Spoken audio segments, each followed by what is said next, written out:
Hello friends, देखिए ये system protection valve है नोर मरमीज़ की। तो चलिए हम इसको अच्छी तरीक़े से जानते हैं कि ये सिस्टम कैसे वर्क करती है। ये सेपरेटली टैंक, दोनों टैंक के बीच में रहते हैं। देखिए फ्रेंड्स, यहाँ पे नूर बर्मीज़ की पूरी डिटेल्स यहाँ पे दी हुई है। इसकी पार्ट नंबर वगैरह यहाँ पे दिए हुए हैं। इसमें 5 पोर्ट हैं, तो हम लोग एक एक करके चेक करेंगे और जानेंगे कि कैसे ये वर्क करती है। तो चलिए अब हम पहले इसे डिसमेंटल कर लेते हैं। डिसमेंटल करके देखते हैं कि इसमें क्या क्या कंपोनेंट्स है और ये कैसे वर्क करती है। ये मैं इसको इस वीडियो में मैं आपको बताऊंगा, तो वीडियो को अंत तक देखें, तभी आप कुछ जान पाएंगे और समझ पाएंगे। ये चलिए ऊपर की कैप हम लोगों ने निकाल लिया है। देखिए फ्रेंड्स, यहाँ से निकाला है और इसके ऊपर देखिए यहाँ पे स्क्रू होल्डर ऊपर है और उसके बाद स्प्रिंग है जो कंप्रेस होती है ये। तो चलिए हम इसे निकाल लेते हैं एक एक करके। ये सभी को निकालने के बाद हम देखते जाएंगे कि क्या क्या कंपोनेंट्स इसके अंदर होते हैं। चलिए ये इसकी स्प्रिंग की स्टॉपर को देख लेते हैं यहाँ से, और ये हमारी डायफ्राम की जो है प्रोटेक्टर वो है, और ये इसके अंदर देखिए फ्रेंड डायफ्राम होती है। ये 4 डायफ्राम सेपरेट आती है इसमें नूर बर्मीज़ में। और क्या होता है कि यहाँ से देखिए एयर जो है इसमें काम करती है। चलिए चारों को हम निकालते हैं और इसमें हम थ्योरेटिकल भी हम लोग जानेंगे कि ये सिस्टम कैसे वर्क करती है। तो देखिए ये हम लोग एक एक करके निकालेंगे और चलिए इसे हम पलट लेते हैं दूसरे साइड। देखिए फ्रेंड्स, इस साइड में हमारी सर्किट होल्स हैं 1 2 3 4। उसके बाद देखिए और 3 होल्स इसमें सर्किट होल बने हुए होते हैं, और तो एक जो है वो वर्क की नहीं होते हैं, 4 हैं टोटल, तो एक ये वाली वर्क की नहीं है। तो इसमें देखिए फ्रेंड्स टोटल 7 आएंगे। यहाँ पर 7 सर्किट होल्स हैं। ये यहाँ से डायरेक्ट एयर हमें इसके अंदर मिलती है, जो आपकी एयर कंप्रेसर से यहाँ पे आ जाती है सीधे डायरेक्ट एयर ड्रायर के थ्रू। यहाँ से हमें डायरेक्ट मिलती है। मिलने के बाद ये पास हो करके हमारी दोनों टैंक में फिलअप होती है और हमारी क्लच बूस्टर और लीवर वगैरह में जाते हैं यहाँ से। तो हम लोग आज पूरी तरीक़ा से फुल डिटेल्स इसमें हम जानेंगे कि ये कैसे वर्क करती है। देखिए जहाँ पे ये उंगली है इस जगह पे, यहाँ पे डायरेक्ट एयर आती है। तो सभी पार्ट्स को हम निकाल लेते हैं। देखिए फ्रेंड्स, इसमें 2 यहाँ पे कनेक्शन किए हुए हैं, ये जो एक क्लच बूस्टर में जाती है और दूसरा हैंड ब्रेक में जाती है। और यहाँ पे जो है ये इसके थ्रू से हमारी दोनों टैंक में एयर चली जाती है एक में। तो इसमें पॉइंट भी है, इसकी सर्किट होल कैसे वर्क करती है ये भी हम आपको इस वीडियो में मैं दिखाऊंगा। तो हर एक डायफ्राम को हम निकाल लेते हैं। चलिए इसमें सिर्फ ये डायफ्राम और इसके अंदर जो वाल्व होते हैं वो सब मिलकर एक साथ काम करते हैं। तो चलिए एक एक करके हम इसी डायफ्राम को निकाल लेते हैं और उसकी डायफ्राम की प्रोटेक्टर को भी निकाल लेते हैं, जो हमारी डायफ्राम को प्रोटेक्ट करता है। और ऊपर से हमारी जो स्प्रिंग की जो प्रेशर आती है तो वो डायफ्राम के ऊपर लोड नहीं आने देती है, क्योंकि इसके ऊपर प्रोटेक्टर लगा हुआ होता है जिससे वो डायफ्राम कटती नहीं है। तो ये हमारी एयर की पैसेज हो गई। चलिए फ्रेंड्स, ये हमारी सर्किट है नूर बर्मीज़ की। देखिए इस तरह से हमारी काम करती है ये सर्किट, मैं इसमें बता रहा हूँ आपको। तो देखिए इस हर एक जगह पे क्या क्या है। यहाँ पे एयर कंप्रेसर है जहाँ से हमारी एयर बन जाती है इंजन में। ये हमारी सिस्टम प्रोटेक्शन वाल्व है नूर बर्मीज़ की, हमारी ये 5 पॉइंट वाली है। और इसमें देखिए 2 टैंक होते हैं। तो अब हम कैसे कैसे ये वर्क करती है देखिए। इसमें यहाँ पे सर्किट होल्स हैं, कंप्रेसर में एयर बनी, एयर आकर हमारे एयर ड्रायर में आ गई। एयर ड्रायर में जो भी मॉइस्चराइज़र है वो हमारी इसकी एग्जॉस्ट लाइन से वो निकल जाती है यहाँ से।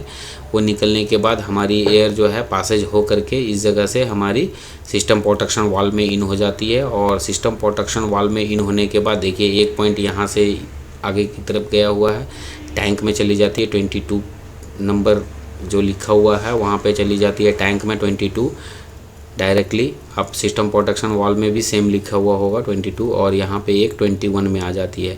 तो यहाँ से एयर जो है हमारी टैंक में स्टोर हो जाती है और टैंक से ही हमारी सारी सिस्टम जो है वो वर्क करनी शुरू होती है। देखिए फ्रेंड्स, यहाँ पर रिलीफ वाल्व होता है जो टैंक में 8 बार की प्रेशर को मेंटेन करता है, और उससे ज़्यादा होता है तो वहाँ से रिलीज़ कर देता है। तो इससे हम एडजस्ट करके कम और ज़्यादा आसानी से कर सकते हैं इजीली। ये यहाँ से स्क्रू होता है, स्क्रू को टाइट करेंगे तो वो बढ़ेगा और लूज़ करेंगे तो कमेगा, यहाँ से एडजस्ट हो जाती है। तो देखिए एक पॉइंट यहाँ से पकड़कर फिर आगे की तरफ गया है सर्किट होल के थ्रू, और हमारी जो हैंड ब्रेक यहाँ पे आ गया है आपकी क्लच बूस्टर में, और दूसरी साइड आ गए हैं हैंड ब्रेक में। 23 हैंड ब्रेक में चले आए हैं और क्लच बूस्टर में 24 चले गए हैं कनेक्शंस। तो ये फ्रेंड्स, ये हम लोगों ने इस सर्किट को आपको दिखाया है कि इस हिसाब से हमारी जो ये वर्क करती है। और बाकी जो आपको एयर डायग्राम के बारे में जानना है तो आप हमारे वीडियो में उसे देख सकते हैं। तो हमारा सिस्टम प्रोटेक्शन वाल्व इसी तरीक़ा से काम करता है और इसके अंदर में क्या क्या कंपोनेंट्स है, किस तरह से ये वर्क करती है, मैं आपको इस वीडियो में भी आपको बताऊंगा और दिखाऊंगा एक एक पार्ट बाय पार्ट। देखिए फ्रेंड्स, ये सारी पार्ट यहाँ पे अवेलेबल है जो हम लोगों ने डिसमेंटल करके निकाला है। देखिए यहाँ पे इतने सारे पार्ट्स हैं, तो एक एक अलग अलग पार्ट की अलग अलग वर्क है। ये हमारी डायफ्राम है, देखिए ये 4 डायफ्राम अलग से आती है जो कि देखिए फ्रेंड्स, यहाँ पे ये डायफ्राम जो हैं ये 4 अलग अलग से डायफ्राम आते हैं और ये इसकी डायफ्राम की प्रोटेक्टर है।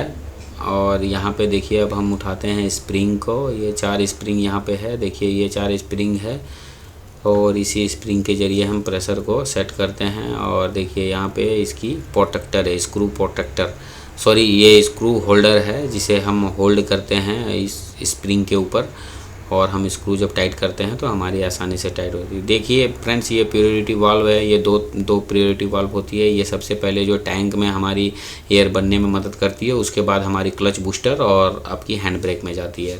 ये हमारे ऊपर की कवर हो गई, इसके अंदर 4 होल हैं जिसमें स्प्रिंग और इसकी जो होल्डर लगे हुए होते हैं ये इसमें बैठ जाती है आसानी से और उसमें स्क्रू 4 आती है।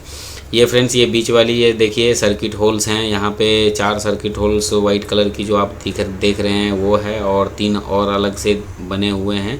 4 टोटल है, तो हमारी 3 यूज़ में है और 1 यूज़ में नहीं है। तो ये सारी ये देखिए यहाँ पे हमारी ये पैकिंग हो गई इसकी। हम एक एक पार्ट को जानेंगे और उसके बाद हम इसे असेंबल भी करेंगे। देखिए फ्रेंड्स, ये हमारी जो सिस्टम प्रोटेक्शन वाल्व है ये दोनों साइड में 22 और 21 जो है वो टैंक में चले जाते हैं। उसके बाद फिर 24, 23 हमारी एक क्लच बूस्टर के लिए चली गई और एक एंट्री के लिए 1 नंबर लिखी है उसके ऊपर। यहाँ से हमारी एयर जो है इसके अंदर इंटर करती है सिस्टम प्रोटेक्शन वाल्व के इस जगह से। ये जो दोनों टैंक है, दोनों टैंक के बीच में ये सिस्टम प्रोटेक्शन वाल्व यहाँ पे दिए हुए थे। देखिए यहाँ से एंट्री होती है हमारे एयर की। अब हम देखते हैं, चेक करते हैं होल कैसे है। यहाँ से एंट्री हो जाती है हमारे एयर की। एंट्री होने के बाद सिस्टम होल के थ्रू देखिए इसमें यहाँ पे आके हमारी टैंक में चली जाती है और इसमें भी आकर हमारी टैंक में चली जाती है। तो इसके बाद एयर आगे बढ़ जाती है और 2 जो होल देख रहे हैं ये, उसके बाद यहाँ पे वाल्व वो आपकी प्रायोरिटी वाल्व 2 यहाँ पे लगे हुए होते हैं। तो पहले जो प्रायोरिटी है वो हमारी टैंक को दिए जाते हैं, जो टैंक में एयर आ जाती है उसके बाद हमारी क्लच बूस्टर और उसमें आते हैं। तो ये देखिए उस होल्स के थ्रू ये इसके अंदर, अब मैं इसमें दिखाता हूँ आपको। देखिए फ्रेंड्स, ये अंदर से पैसेज है इसमें, यहाँ से पैसेज है इसमें, ये देखिए इस जगह से पैसेज है, यहाँ से एयर इसके अंदर चले जाती है और डायफ्राम को पुश करके वो हमारे जहाँ पे हमें एयर का यूज़ है उस जगह पे चली जाती है। यहाँ पे डायफ्राम होती है और इसकी जो मेन देखिए ये डायफ्राम है, ये डायफ्राम इसके ऊपर आसानी से बैठती है और ये पुश करके हमारे उसके अंदर एयर चली जाती है और हमारी सिस्टम तक एयर पहुंच जाती है जिस यूज़ के लिए हमें एयर को भेजना है। तो देखिए ये 2 प्रायोरिटी वाल्व की यहाँ पे भी है, उस जगह पे भी देखिए होल्स हैं। ये देखिए यहाँ पे भी होल्स देख रहे हैं आप, यहाँ से पासेज है इसकी, यहाँ से पास होकर के आगे चली जाती है एयर। ये पास होने के बाद यहाँ से हमारी डायफ्राम के ऊपर यहाँ पुश करके इस जगह पे यहाँ से डायफ्राम को पुश करती है, उस होल के थ्रू हमारी पूरी सिस्टम में चली जाती है एयर। इसी हिसाब से हमारी जो सिस्टम प्रोटेक्शन वाल्व ये वर्क करती है। तो चलिए अब हम इसे असेंबल भी करेंगे। देखिए यहाँ से क्लच बूस्टर के लिए और बाकी जो लीवर है हमारी उसके लिए है। ये देखिए इस जगह से फिर हमारी वो लीवर के लिए चली जाती है। लीवर हमारा जैसे हो गया पार्किंग ब्रेक की लीवर हो गई, टिपर की लीवर हो गई, उसके लिए यहाँ से चली जाती है। ये डायफ्राम ही ये सारी वर्क करती है कि हमें कितना क्या करना है। तो चलिए अब हम इसे देखते हैं, असेंबल करते हैं। यहाँ पे स्प्रिंग हम डालते हैं और इसकी जो होल्डर है, स्प्रिंग की होल्डर को साथ में हम डालते हैं इस जगह पे। चलिए स्प्रिंग की होल्डर को हमने डाल दिया। अब हम इसमें डालेंगे स्क्रू। यहाँ से देखिए फ्रेंड्स, ये स्क्रू जो है हम लोगों ने निकाल के रखा है, ये 4 mm की एलन की लगती है यहाँ पे। इस स्क्रू को हम टाइट करेंगे एलन की से और जैसे जैसे हम स्क्रू को टाइट करेंगे हमारा जो स्प्रिंग है वो कंप्रेस होते जाता है और हमारी जो प्रेशर है वो इंक्रीज़ होते जाती है। और अगर हम इसे लूज़ करते हैं तो हमारी प्रेशर जो है वो डिक्रीज़ होती है। तो हमें क्या करना है अभी ये चारों, सॉरी फ्रेंड्स थोड़ी सी खांसी है। देखिए ये हमारी जो स्प्रिंग्स है, ये इतना आइटम अगर हम निकाल दें इस सिस्टम से तो हमारी सिस्टम डायरेक्ट हो जाती है और हमारी सिस्टम डायरेक्ट वर्क करनी शुरू हो जाती है। अगर डायफ्राम कहीं पे कट गया है और इसके वजह से किसी सिस्टम में प्रॉब्लम हो रही है तो आप ये डायरेक्ट निकाल कर आप डायरेक्ट कर सकते हैं इस सिस्टम को। तो चलिए अब हम इसे स्प्रिंग डालते हैं, यहाँ से एक एक स्प्रिंग हम यहाँ से सभी को डाल लेते हैं और प्रोटेक्टर इसकी सॉरी होल्डर को भी डाल लेते हैं अंदर। जो स्क्रू होल्डर है उसे भी हम डाल लेते हैं, जिसे हम कप भी बोलते हैं। तो चलिए अब हम इसे डाल लेते हैं। डालने के बाद यहाँ से देखिए चारों में हम स्क्रू डाल लेंगे, यहाँ से एक एक स्क्रू करके हम सभी में डाल लेंगे और स्क्रू को हम उसकी लेवल तक रखेंगे। देखिए फ्रेंड्स ये लेवल तक हमने स्क्रू को कर लिया है। उसके बाद लास्ट में हम जब इसे असेंबल करेंगे उसके बाद हम प्रेशर को एडजस्ट करेंगे। देखिए फ्रेंड्स इस जगह पे हम प्रायोरिटी वाल्व है, यहाँ पे देखिए टिप बने हुए हैं इसके, जहाँ से वो पहले कुछ बार प्रेशर जो है हमारे टैंक में चले जाते हैं, उसके बाद ये वाल्व ओपन होके हमारी क्लच बूस्टर और इसमें आपकी लीवर में जाते हैं। तो ये दोनों देखिए क्लच बूस्टर और लीवर की है और यहाँ से हमारी इसमें एंट्री होती है। देखिए इस जगह से यहाँ एंट्री हो जाती है इसमें। तो चलिए अब हम इसमें अच्छी तरीके से ग्रीस डाल देंगे। ग्रीस डालने के बाद उसमें हम स्प्रिंग डालकर वहाँ पे हम बिठा लेंगे। चलिए इसमें हमने अच्छी तरीके से ग्रीस डाल लेते हैं और एक एक करके डालते हैं इस जगह पे। ये अपने आप पोजीशन पे बैठ जाएगा। अगर हम ऐसे ही भी डाल देते हैं तो ये अपने आप बैठ जाती है, क्योंकि उसकी जो प्लेस है वो उतना ही पे बना हुआ है। तो चलिए अब हम इसके ऊपर स्प्रिंग डालेंगे। स्प्रिंग में भी थोड़ा सा ग्रीस लगा लेंगे और स्प्रिंग को अच्छी तरीक़े से डाल लेंगे। चलिए ये स्प्रिंग को डाल लेते हैं यहाँ से।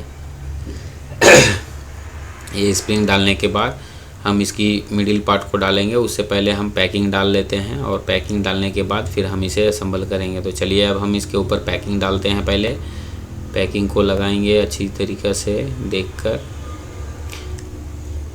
अगर पैकिंग इसकी ख़राब हो जाए तो आसानी से मिल जाती है इसकी पैकिंग, आप आसानी से ले सकते हैं। इसकी किट वगैरह भी मिल जाते हैं आसानी से।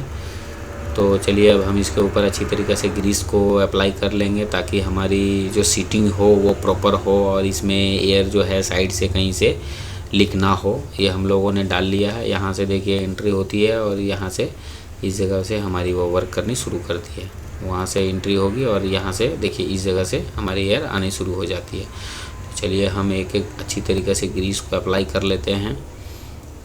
ग्रीस अप्लाई करने के बाद हमें इसे इसकी बॉडी जो जिस पे हमने प्रायोरिटी वाल्व डाले हैं उसके ऊपर में हम लोग डाल देते हैं। चलिए अब हम उसके ऊपर रखेंगे और देखेंगे उसे किस तरह से बिठानी है। इसकी पोजीशन हम देख लेंगे। देखिए फ्रेंड्स ये हमारी यहाँ से एंट्री होती है एयर। तो चलिए अब हम इसकी पोजीशन देखकर इसके ऊपर हम इसकी सर्किट होल वाली प्लेट को डाल देते हैं। हम लोगों ने देखिए डायफ्राम इस पर डाला है, लेकिन मैं अभी निकाल के इसमें दिखाऊंगा आपको। डायफ्राम हम लोगों ने डाल दिया है। तो चलिए हम एक एक डायफ्राम निकाल लेते हैं। देखिए फ्रेंड्स चारों डायफ्राम को हम निकाल लेते हैं यहाँ से। देखिए ये डायफ्राम हमने इस तरीके से बिठा देना है अच्छी तरीक़े से। देखिए यहाँ पे मेन जो होती है ये हमारी ऊपर वाली होती है। ये क्रैक है तो उससे हमें किसी तरह की प्रॉब्लम होगी नहीं, क्योंकि वो ऊपर वाली जो टिप है वो बिल्कुल सही है, जहाँ पे एयर को स्टॉक मैंने रॉक करके ये सील करके रखती है। सॉरी, वो जहाँ पे एयर को सील करके रखते हैं वो एरिया सही होना चाहिए। चलिए अब हम इसकी प्रोटेक्टर को डाल लेते हैं। एक एक करके प्रोटेक्टर को देख लेंगे। प्रोटेक्टर के ऊपर में ग्रुप बने हुए हैं तो वो अपनी पोजीशन पे ही बैठेंगे ये। तो इसके अच्छी तरीके से इसकी प्रोटेक्टर को हम इसके ऊपर रखेंगे। उसके बाद हम चलिए सारी स्प्रिंग वगैरह डालकर हम इसमें कैप में डाल लेते हैं। हमने स्प्रिंग और इसकी होल्डर उसमें डाल दिया है और इसे अच्छी तरीके से टाइट कर लेते हैं। चलिए टाइट करके उसके बाद हम इसको एडजस्ट करेंगे कि कैसे एडजस्ट किया जाता है वो हम देखेंगे। तो चलिए इसको अच्छी तरीके से टाइट कर लेते हैं। पहले कॉर्नर अच्छी तरीके से टाइट करेंगे, उसके बाद हम प्रेशर को एडजस्ट करेंगे। हमारी जो ये सिस्टम प्रोटेक्शन वाल्व है नॉर्मल मीन्स की, ये दोनों टैंक के बीच में रहते हैं फ्रेंड्स। और जो दूसरी वाली है आपकी TVS की, वो हमारी एयर ड्रायर के साथ मिल जाती है। तो चलिए इसे अच्छी तरीक़े से टाइट कर लेते हैं। ये हम लोग टाइट कर लिया है फ्रेंड इसे। अब चलिए अब हम इसकी प्रेशर को एडजस्ट करेंगे टाइट करने के बाद। ये हमने पाँचों एलन की बोल्ट को टाइट। देखिए फ्रेंड्स, ये हमारी दो जो इस एडजस्टिंग स्क्रू है, ये क्लच की, बूस्टर की और पार्किंग ब्रेक की है, और ये दो हमारी टैंक की है। जब हम इसे एडजस्ट करते हैं तो टैंक की प्रेशर, जब इसे फुल टाइट कर देंगे तो टैंक में प्रेशर नहीं जाएगी, और अगर हम उसे ज़्यादा कम कर देते हैं तो हमारी इस यहाँ से लीकेज शुरू हो जाती है फ्रेंड्स, इस सिस्टम प्रोटेक्शन वाल्व से। तो हमें इसे इक्वल रखना है चारों को, तो हमें इसे 5 राउंड रोटेट करना है क्लॉकवाइज। जब हम 5 राउंड इसे घुमाएंगे तो हमारी सारी प्रेशर जो है सेम हमारी सेट हो जाएगी। हमारी 6 बार पे सेट होती है क्लच बूस्टर की प्रेशर। क्लच बूस्टर और हैंड ब्रेक और उसके बाद जो हमारी लीवर हैं वो 6 बार पे सेट होती है। 6 बार प्रेशर आने के बाद हमारी यहाँ से प्रेशर आनी शुरू हो जाती है। और अगर अब फ्रेंड्स हम इसे ज़्यादा टाइट कर देते हैं तो हमारी प्रेशर जो है वो टैंक में नहीं जा पाएगी। और इसे अगर हम किसी एक को अगर कम कर दें, अगर हम मान लीजिए क्लच बूस्टर को अगर प्रेशर को हम कम कर देते हैं तो क्या होता है फ्रेंड्स, अगर प्रेशर को कम करने के बाद होता क्या है कि अचानक सडनली आपका हैंड ब्रेक पकड़ लेगा, हैंड ब्रेक छोड़ेगा नहीं जल्दी से, हैंड ब्रेक में प्रॉब्लम क्रिएट करने लगती है। ये दोनों जो देखिए यहाँ पर पॉइंट दिए हुए हैं, यहाँ से इनपुट हो जाती है हमारी इस जगह से। देखिए ये हमारी जो ऑलमोस्ट जॉब है वो फिनिश